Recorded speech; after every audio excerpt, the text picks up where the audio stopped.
معروف تجزیہ کار نصرت جاوید نے کہا ہے کہ امریکہ اور اسرائیل کی جانب سے ایران پر حملوں کا اصل مقصد اس کے نیوکلیئر اور میزائل پروگرام کا خاتمہ نہیں بلکہ وہاں رجیم چینج کرنا ہے۔ تاہم ان کے مطابق ایسا تب تک ممکن نہیں جب تک اسرائیل اور امریکی بری افواج ایران میں داخل نہ ہو جائیں، جو بظاہر ناممکن نظر آتا ہے۔ اپنے سیاسی تجزیے میں نصرت جاوید کہتے ہیں کہ محض فضائی حملوں اور دور مار میزائلوں کے ذریعے ایران میں حکومت کی تبدیلی کا خواب شرمندہ تعبیر نہیں ہو سکتا۔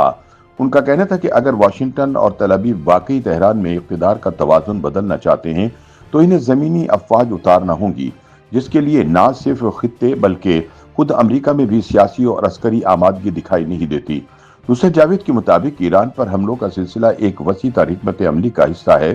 جس کا مقصد مشرق وسطی میں طاقت کا نیا توازن قائم کرنا ہے۔ انہوں نے کہا کہ سفارتکاری کا ادنا طالب علم ہوتے ہوئے وہ کبھی اس خوش فہمی کا شکار نہیں ہوئے کہ امریکہ اور ایران کے مابین معاملات محض مذاکرات کے ذریعے حل ہو جائیں گے، کیونکہ خطے میں جاری کشیدگی کے پس منظر میں طاقت کی سیاست زیادہ غالب ہے۔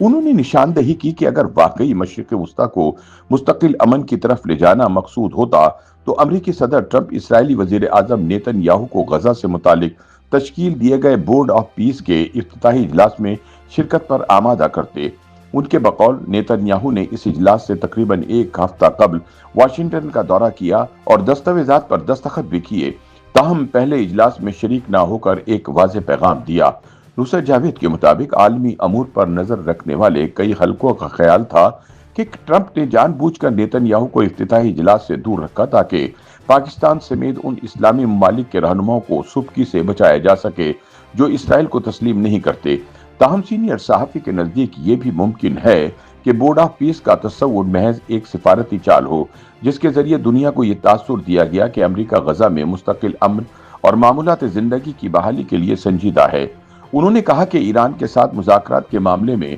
تہران نے غیر معمولی لچک کا مظاہرہ کیا۔ ایرانی قیادت نے بارہا واضح کیا کہ اس کے روحانی رہنما خامنئی نے ایٹمی ہتھیاروں کی تیاری کو حرام قرار دیا ہے۔ ایران نے یہ موقع بھی اختیار کیا کہ یورینیم کی افزودگی توانائی اور صحت کے شعبوں میں استعمال کے لیے ہے اور عالمی اعتماد کی بحالی کے لیے افزودگی کی سطح کم کرنے پر بھی آمادگی ظاہر کی گئی۔ نصرت جاوید کے مطابق ایران نے مہارت کے ساتھ مذاکرات کا محور اپنے جوہری پروگرام تک محدود رکھا اور اپنے میزائل پروگرام کو زیر بحث آنے سے بچایا۔ ان کے بقول اسرائیل کے لیے ایران کا میزائل پروگرام قلیل مدتی تناظر میں زیادہ تشویش کا باعث ہے۔ اس لیے نیتن یاہو نے کھلے عام اندیہ دیا کہ اگر امریکہ ایران کے میزائل پروگرام کو محدود کرنے میں ناکام رہا تو اسرائیل خود کارروائی کر سکتا ہے۔ انہوں نے یاد دلایا کہ امریکی صدر ٹرمپ نے کانگریس سے خطاب میں ایران کے میزائل پروگرام کو نہ صرف یورپ اور مشرق وسطی میں امریکی تنصیبات کے لیے خطرہ قرار دیا بلکہ یہ دعویٰ بھی کیا کہ ایران مستقبل میں امریکہ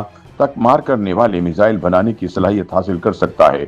نصرت جاوید کے مطابق اس بیان کو سنجیدگی سے نہ لینے کے باعث خطے میں حالیہ حملوں پر حیرت کا اظہار کیا جا رہا ہے۔ سینئر صحافی نے کہا کہ اسرائیل کی جانب سے ایران پر حملے کے چند گھنٹوں بعد ٹرمپ کی ریکارڈ شدہ تقریر جاری ہونا اس امر کی غمازی کرتا ہے کہ واشنگٹن اس پیش رفت سے لا علم نہیں تھا۔ ان کے مطابق امریکی بیانیہ یہ رہا کہ ایران گزشتہ کئی دہائیوں سے امریکہ مخالف نعروں اور اقدامات میں ملوث ہے، لہٰذا موجودہ کشیدگی کو اسی تناظر میں دیکھا جانا چاہیے۔ انہوں نے امریکی وزیر خارجہ مارکو روبیو کی حالیہ تقاریر کا حوالہ دیتے ہوئے کہا کہ موجودہ امریکی قیادت عالمی نظام کو طاقتور ممالک کے حلقہ ہائے اثر میں تقسیم کرنے کی سوچ رکھتی ہے۔ ان کے بقول روس اور چین کے ساتھ مسابقت اور اشتراک کے تناظر میں ایک نئے طرز کے عالمی بندوبست کی بات کی جا رہی ہے جس میں مشرق وسطی کی سیاست کلیدی حیثیت اختیار کر چکی ہے۔ انہوں نے واضح کیا کہ ایران پر حملے کا ہدف محض جوہری یا میزائل پروگرام نہیں بلکہ ریجیم چینج بھی ہے۔